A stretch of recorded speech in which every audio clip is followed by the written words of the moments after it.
Jeg har lavet fejlkøb altid, lige indtil nu.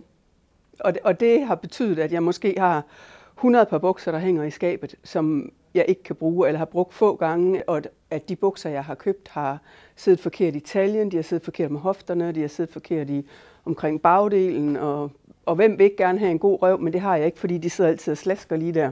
Det vi rent konstruktionsmæssigt har gjort, det er jo, at balancen i buksen er anderledes på den her, fordi at der skal tages højde for, at kropstypen har mere mave og den flade bagdel og de meget slanke lår. Så vi skulle simpelthen ind og fjerne noget vidde på hofterne og tillægge noget ekstra vidde ved maven. I stedet for at designe hen over en standard kropsfigur, så designede jeg hen over den ægte kvindefigur, kan man sige, som var blevet bodyscannet ude fra VIA. Og så brugte jeg det som designskabelon.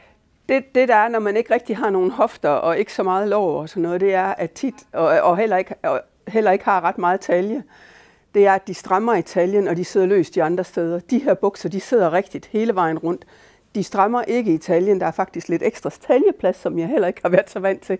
Og så sidder de pænt ned over hofterne, uden at bule, og uden at jeg får ridebukselår, som jeg tit får i andre bukser.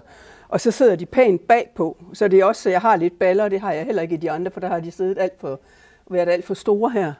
Og så passer de i længden og i faconen, og de her bukser kan jeg både bruge sådan til at slappe af i, og der er stretch i, og de føles ligesom joggingbukser, men de kan også bruges som dressbukser til en pæn jakke eller et eller andet. Der er meget sådan versatilitet i dem. I forhold til det indsalg, der har været her i februar-marts, det har bare været forrygende. Den startede med nærmest at ryge direkte ind på en 10. plads, og nu ligger den faktisk på en top 5.